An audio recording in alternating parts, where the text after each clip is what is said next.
이곳에 오신 모든 성도님들을 환영하고 축복합니다. 하나님이 시간 우리의 심령들을 다 만져주실 줄 분명히 믿습니다. 우리가 살아가는 모든 시간, 모든 사건, 모든 일들 속에는 반드시 그 의미가 분명하게 있습니다. 다만 우리가 그 어떤 일들, 어떤 사건들 속에서 의미를 찾지 못하기 때문에 힘들어하는 거예요. 왜 하나님이 나한테 이런 일을 허락하셨지? 근데 도대체 뭐지? 이유가 뭐지? 모르니까 우리가 괴로워하는 거예요. 그런데 어찌됐든 간에 우리 인간의 모든 일들, 시간들, 사건들 속에는 하나님의 분명한 의미가 있다라고 하는 거죠. 다른 말로 얘기하면 하나님의 뜻이 있는 거예요. 하나님의 뜻 없이 우리를 어떤 상황 가운데, 어떠한 환경 가운데 내몰지 않으세요. 분명히 이유가 있어요. 나에게 이런 곳으로, 이런 환경으로 보내신 이유가 분명하게 있다는 거예요. 그 이유는 우리 것을 빼앗으려고 하시는 게 아니에요. 우리를 저 지옥으로 인도하시려고 하는 게 아니에요. 우리에게 생명을 주시고 더 풍성하게 하시려고 우리를 이끌어 가시는 거예요. 그래서 우리의 모든 상황들 속에 우리는 불평불만을 토로할 일이 없어요. 근데 그 이유를 모르니까, 그 어떤 환경과 상황의 의미를 모르니까 우리가 괴로워하고 때로는 하나님 앞에 불평하기도 한다라고 하는 겁니다. 오늘 제목의 말씀이 무의미한 것은 없다, 의미가 없는 것은 없다, 이런 말씀이에요. 여러분들도 삶 가운데 되어지는 모든 일들 속에서 하나님의 뜻, 하나님의 의미를 깨달아 알아가는 참된 믿음의 소유자가 되기를 주의 이름으로 축원합니다. 어떤 상황이든지 하나님의 의미, 하나님의 뜻을 알려면요, 그 상황을 극복하고 이겨내고 살아갈 수 있어요. 근데 그것에 대한 의미, 그것에 대한 뜻을 알아내지 못하면요, 하나님이 나한테 무의미한 환경을 주셨어? 하나님이 아무 관계없이 나한테 이런 일들을 허락해 주셔서 그 속에 파묻혀서 헤어나오지 못해요. 이겨내지를 못해요. 모든 일들 가운데는 하나님의 의미가 있습니다. 하나님의 뜻이 있습니다. 찾아낼 수 있기를 바라고, 찾아내고로 말미암아 극복하고, 오늘 말씀이 연결이 어디까지 되냐면, 그래서 여러분들의 믿음이 정금과 같이 강해지기를 주의 이름으로 축원합니다. 지금 수요일마다 거의 요셉의 이야기를 하고 있지요. 지난번 요셉의 이야기는 감옥에 갇혔지만 두 간원장들이 꿈을 꾸고 근심에 쌓여 있을 때 그 꿈에 대한 해석을 해주었습니다. 술 맡은 간원장 3일 후에 바로의 생일날 복직할 것이고, 떡 맡은 간원장 바로의 생일날 3일 후에 결국 죽어서 새의 먹이가 될 것이다. 그대로 되어졌습니다. 요셉이 해석한 대로 그대로 되어졌어요. 그리고 그 해석을 하해주면서 요셉이 복직하는, 살아남는 술 맡은 간원장에게 나를 좀 기억해줘.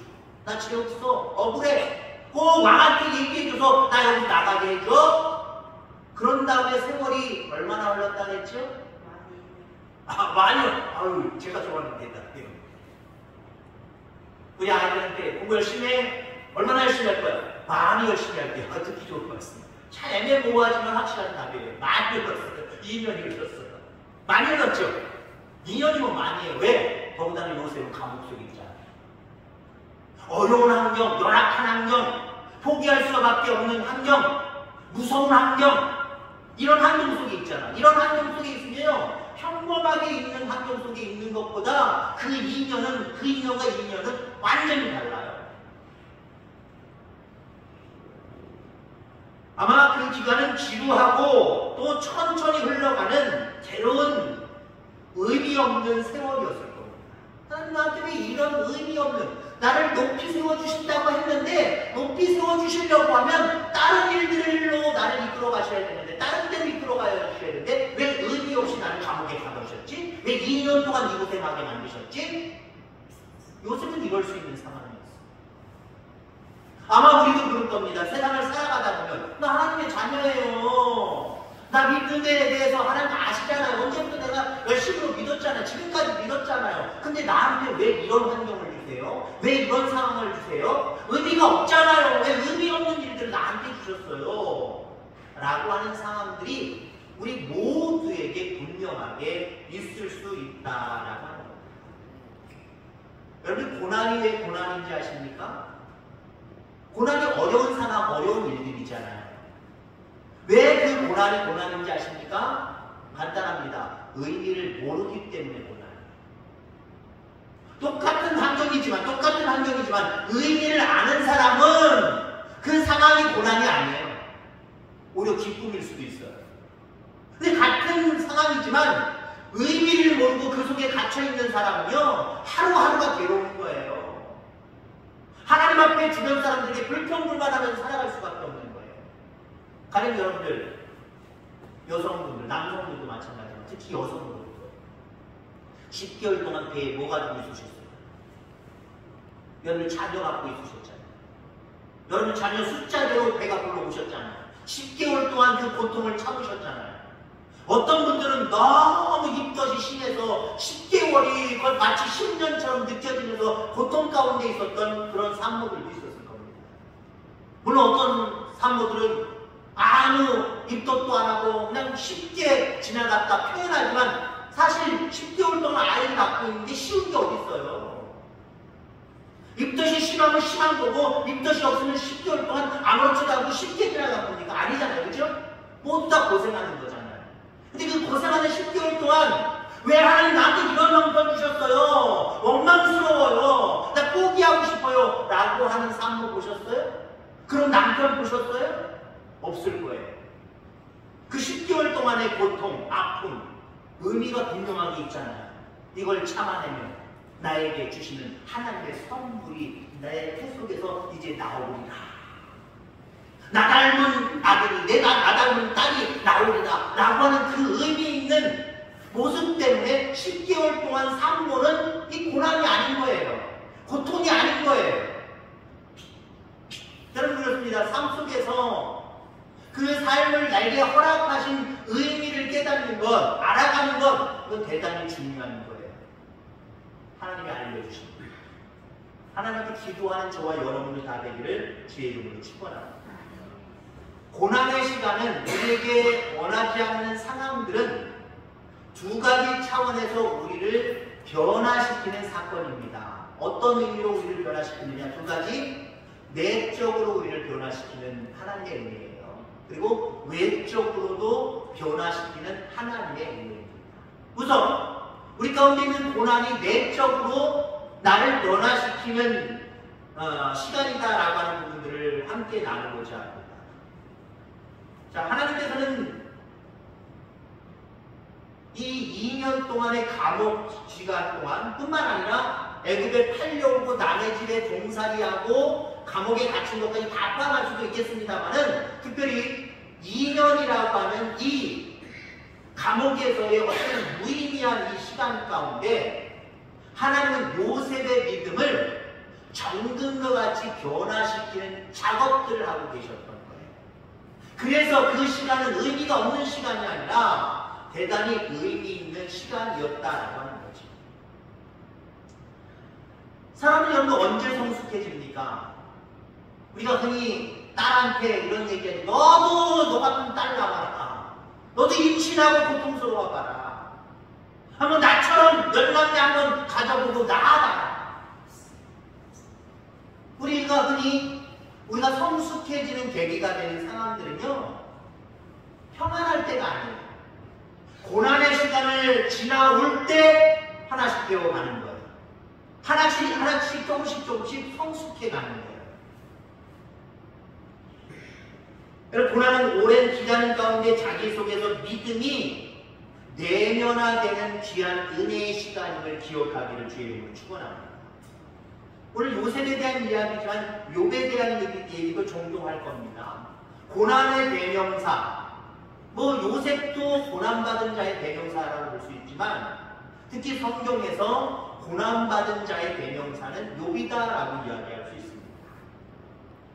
고난당할 때 욥은 하나님 원망한 것이 아니라 하나님을 찾았어요. 하나님, 나에게 이런 일이 생겼는데 하나님 의미가 도대체 무엇입니까? 라고 하나님을 먼저 찾고 하나님 앞에 기도했다라고 하는 거예요. 그렇습니다. 우리는 어떤 고난 앞에서 이게 뭐지요? 의미가 뭐지요? 라고 하는 상황이 벌어질 때 하나님께 물으시기 바랍니다. 왜? 하나님 그 환경을 허락해 주신 거예요. 하나님이 창조주십니다. 인간의 모든 우주를, 모든 것들을 다 운행해 가시는 분이에요. 그분의 뜻대로, 그분의 섭리대로 이 모든 일들이 벌어지는 거예요. 그렇다고 한다면 우리가 어떤 고난의 순간에 이 고난의 이유가 도대체 무엇입니까? 의미가 무엇입니까? 하나님 앞에 묻는, 기도하는 저와 여러분들 되기를 주의 이름으로 축원합니다. 욥은 그 고난 중에서 깨달았습니다. 그 깨달음이 욥기 23장 10절의 말씀이에요.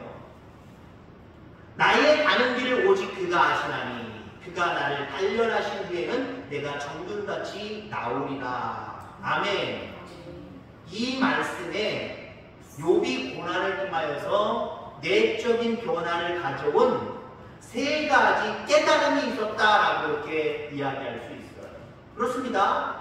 우리도 내적으로 변화되는 상황들을 맞이하기 위해서 욥처럼 세 가지를 깨닫게 되기를 바랍니다. 이 세 가지를 깨달으면 여러분들도 내적으로 변화되고 내적으로 믿음이 더욱더 뜨거워지고 견고해지게 되어 있어요. 자, 그러면 욥이 깨달은, 고난을 통해서 깨달은 세 가지가 무엇이냐? 그가 아시나니. 아멘. 어려운 일을 당할 때, 아, 우리 하나님이 알고 계시는구나. 이 믿음이 생기기를 주의 이름으로 축원합니다. 우리가 믿음의 사람이니까 내가 고난 당할 때 당연히 하나님 아시겠지 라고 생각하지만 우리는요, 고난 당할 때 하나님을 모른다고 생각하기가 더 많아요. 알아주지 않고 내가 이거 고난당하는 거, 어려움 당하는 거 하나님 외면하고 계시죠? 모르고 계시죠? 신경도 안 쓰고 계시죠? 그럴 때가 많단 말이에요. 근데 여러분들, 어려움을 만났을 때에 하나님이 내가 어려움 만나서 가는 이 길을, 이 상황들을 아신다라고 생각하시기 바랍니다. 아신다. 여러분들, 어떤 고난이냐가 문제가 아니에요. 어느 정도의 그 깊이 있는 고난이냐, 이것도 문제가 아니에요. 누가 알아주냐가 문제예요. 누가 알아주냐. 여러분 주변에도 사람 관계가 있을 거예요. 여러 사람이 있지요. 여러분들에도 어려운 일들이라든가 정말 심한 일들 있을 때 이 사람이 알았다고 생각해요. 이 사람이 알았어요. 이 사람이 알면 어떤 사람은 이 사람 고난당했다고 금방 입방정 떨면서 다른 사람들이 흉 보고 그럴 줄 알았다. 교회 다니는지 그럴 줄 알았다니까 봐라, 돈 좀 내줘. 오히려 떠벌리고 다니고 마음에, 이 사람의 마음에 상처를 입힐 거예요. 아유, 저 사람 몰랐으면 좋았을 텐데 알아가지고 입방정 떨어서 창피하게 됐네, 더 힘들게 됐네, 더 어렵게 됐네. 이런 사람 있지요. 존재합니다. 근데 어떤 사람이 알았어요. 어떤 사람은 알았는데 그 사람은요, 깊이 있게 자기가 최대한 노력할 수 있는 만큼 마음을 위로해주고 함께 하려고 하고, 때로는 생각지도 않았는데 돈의 문제가 있는데 은근슬쩍 봉투를 전해주면서 어려울 텐데 이걸로 써, 나중에 갚고. 그런 사람이 있을 수 있어요, 없어요? 있을 수 있다니까요. 평상시엔 본전하다가 어려워지니까 그거 알고 난 다음부터 쌩 돌아서서 나 돈 없어! 그러는 사람도 있고, 이런 사람도 있을 수 있다는 거예요. 그럼 이런 사람이 내 사정을 안다, 내 상황을 안다, 또 괴로운 거예요. 이러한 사람이 내 상황을 안다, 좋을 수 있고 어쩌면 그 상황을 극복해낼 수도 있는 거예요. 근데 하나님이 아신대요. 하나님은 지금 그렇게 비교하고 있는 이 사람들과 차원이 달라요. 이 세상을 창조하신 분이라니까요. 능치 못함이 없는 분이라니까요. 그가 아신다. 그러면요, 내 상황이 어렵다고 힘들다고 죽게 되었다고 얘기 안 나와요. 하나님 알고 계시는데요. 그 능력이 하나님이 내 상황을 알고 계시는데 뭐가 문제야 도대체? 아무 문제 없다니까요. 여러분들의 모든 상황, 모든 환경들 하나님이 알고 계심을 확신하고 그 마음속에 든든함을 가질 수 있는 저와 여러분들 되기를 주의 이름으로 축원합니다. 그가 나를 단련하신 후에는 지금 어려움 당하고 있는 이 상황은 하나님도 아시지만 하나님이 단련하시려고 하나님이 오히려 나에게 이런 환경 가운데로 넣어주시는구나. 한마디로 나를 더 잘되게 하시려고 이 상황 가운데 있구나. 여러분 그걸 느끼는 순간 우리는 우리의 내면이 더욱더 강하게 변화됨을 느낄 수 있을 거예요. 이게 고난이 아니라 고난 뒤에 놀라운 축복이 숨겨져 있구나. 이걸 깨달으면요 지금 당한 고난이 고난이 아니라는 거죠. 요즘은 그런 고백을 하진 않았습니다만은 17세의 형들에게 의해서 애굽으로 가는 상인들에게 팔린 다음부터 30살 애굽의 총리가 되기 전까지 13년 동안 적어도 하나님은 아신다. 내 지금 상황들을 하나님 다 알고 계신다. 그가 나를 단련하시는 시간들이구나. 그 이후에는 분명히 꿈대로 나를 높여주실 거야 라고 하는 확신이 있었어요. 그 확신은 어디에서 나타나는 겁니까? 성실하게 열심으로 자기에게 맡겨진 일을 감당하잖아요. 여러분들 하나님이 알지 못해 나한테 무의미한 일들만 벌어지고 있어. 이 일 후에 더 잘 되는 것보다 나는 망하게 됐어. 이렇게만 생각하는 사람들이 자기에게 주어진 일을 성실하게 안 해요. 왜? 포기하는 거잖아요. 이래서 뭐해? 이거 해서 뭐해? 난 이제 망할 건데. 난 이제 큰일 날 건데. 다 포기해요. 근데요 하나님이 하신다? 그가 나를 단련하신다? 라고 하는 그 믿음을 가지면요 지금 상황 속에서도 감사하면서 지금 상황에 최선을 다하고 열심을 다하는 삶을 살아갑니다. 자, 마지막으로 욥이 고백을 합니다. 내가 정금같이 나오리라. 아멘.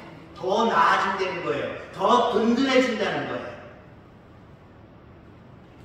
10개월 동안 산모가 고통을 참으면 아이가 나에게 주어진다는 거죠. 선물로 온다라고 하는 거죠. 그 기쁨 때문에 10개월의 고통이 아닌 거예요. 참아내는 거예요. 포기하지 않는 거예요. 그가 나를 정금같이 나오게 하신다. 더 잘되게 하신다. 더 부유하게 하신다. 더 강하게 하신다. 더 능력있게 하신다. 이 믿음을 가지면요 우리의 내면은 오히려 고난 중에 더 단단해지는 거예요. 이렇게 내면이 더 단단해질 수 있는 저와 여러분들 다 되기를 주의 이름으로 축원합니다. 자, 그 다음에 고난의 시간을 통해서 또 다른 차원의 우리의 변화가 있을 수 있지요. 지금 내적인 변화에 대해서 얘기했죠. 외적인 변화. 외적인 변화. 고난의 기간이 무의미하다고 여기는 이유가 무엇이냐면 아무런 변화가 없다고 생각하기 때문에 그렇습니다. 감옥에 있는 요셉, 자신의 환경에 아무 변화가 없어요. 술 맡던 관원장, 복직하는 관원장이 얘기했는데도 2년이라고 하는 시간이 흘러버립니다. 만일 고난을 제대로 다룰 줄만 안다면 고난만큼 인생에 유익한 것도 우리 가운데 없다라고 하는 거죠. 자, 2년이라고 하는 시간, 이 시간이 무의미하게 아무 일 없이 그냥 흘러가기만 하는 시간이었을까요? 요셉은 몰랐는데 그 2년이라고 하는 시간 동안 하나님이 내 바깥에서 외적으로 일하시고 계시더라는 거죠. 아멘. 하나님 나는 고난 당하고 있어요. 어려워요. 왜 이런 기간을 이렇게 많이 주셨어요? 여러분 그렇게 생각할 수도 있지만 그런 생각이 깊이 빠지지 마시길 바랍니다. 내가 고난 당하고 있을 때, 내가 힘들어할 때, 어려워할 때 우리 하나님 가만히 계신 것이 아니라 내가 모르게 바깥에서 일하고 계세요. 아멘. 하나님 일하고 계세요. 하나님은 어떻게 무슨 일을 하셨습니까? 우선 바로를 움직이셨어요. 바로를 움직이셨어요.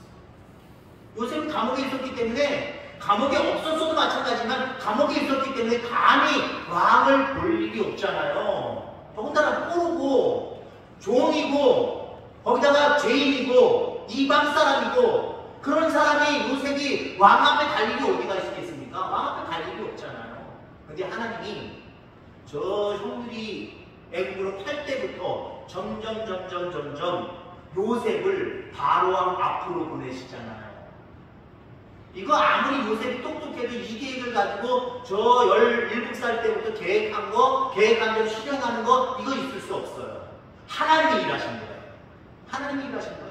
2년 동안 나를 잊으셨구나. 무의미한 세월 속에 나를 허송세월하게 만드셨구나. 고통을 주셨구나. 이렇게 생각했는지는 모르지만 하나님은 일하고 계셨어요. 술 맡은 가련장이 잊어버리고 일 안 하시고 계시는 줄 알았는데 하나님이 일하고 계셨어요. 바로에게 꿈을 꾸게 하십니다.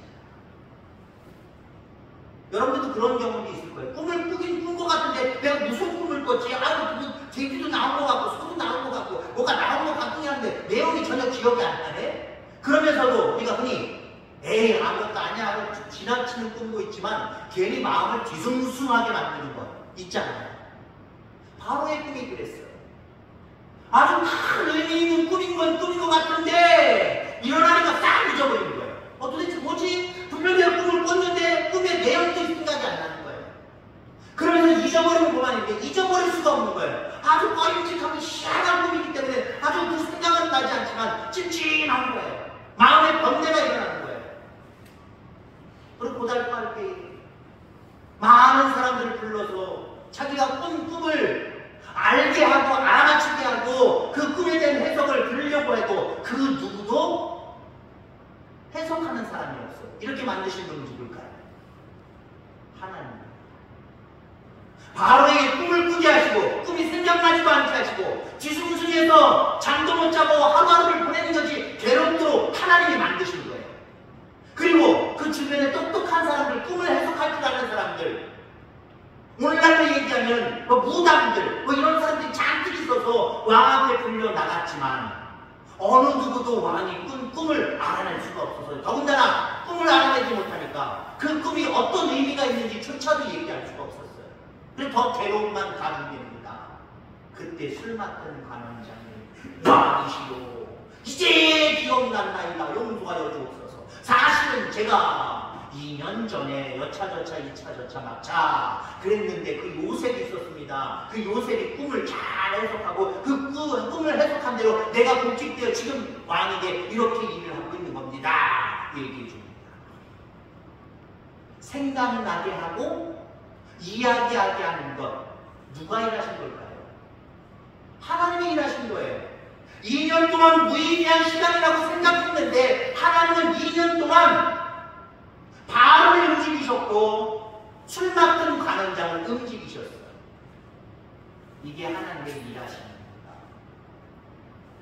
그래서 여러분들 우리가 모든 것을 알려고 할 필요가 없어요. 모든 것들을 알아야 일들이 잘 진행될까요? 일들이 더 잘 될까요? 그러면 여러분들 경력이라는 것을 무시할 수 없지만 인생의 경력이 많으면 많을수록 실패 없어도 되잖아요. 근데 어때요? 물론 이제 막 시작하는 초년병보다 경험이 더 많은 사람들이 실패 없이 실수 없이 잘 일 끌어나갈 수 있는 확률은 많지만 경험이 많아도 어때요? 실패하고 실수할 수도 있어요. 그래서 우리는요 모든 것들을 다 알려고 하지 마시기 바랍니다. 다 알 수가 없어요. 외적으로 나와 더불어 아니면 나와 상관없이 일하시는 하나님을 믿으시기 바랍니다. 우리 교회를 위해서 우리는 부족하고 연약해서 아무것도 안 하는 것 같지만 하나님은 지금 일하고 계세요. 하나님이 여러 가정들을 위해서 여러분 자녀들을 위해서 일하시고 계세요. 이게 확신되십니까? 그러면 우리는 어떤 상황 속에서도 든든함을 가지고 살아갈 수 있어요. 그리스도인들은 든든한 반석 위에 서 있는 사람들입니다. 흔들리지 않아요. 일본이라는 나라는 조금만 여차저차 지키면서 흔들려서 그냥 공포 속에 살아가잖아요. 여러분, 그리스도인들은 흔들리며 어떤 지진 가운데 있는 영적인 지진 가운데 있는 사람들이 아니에요. 나의 길을 아시고 단련하신 다음에 정금같이 그렇게 변화시켜 주시는 놀라운 은혜 가운데 우리를 위해서 일하시고 계신 그 하나님이 계시기 때문에 우리는 비록 지금 현재 상황이 내가 원하는 상황이든 원치 않는 상황이든 즐겁고 평화로운 상황이든 괴롭고 힘든 고난의 상황이든 관계없어요. 흔들림이 없어야 돼요. 하나님을 믿음으로 말미암아 흔들림 없이 늘 인생을 살아가는, 든든하게 살아가는 저와 여러분들 다 되기를 주의 이름으로 축원합니다. 하나님 아버지 감사합니다.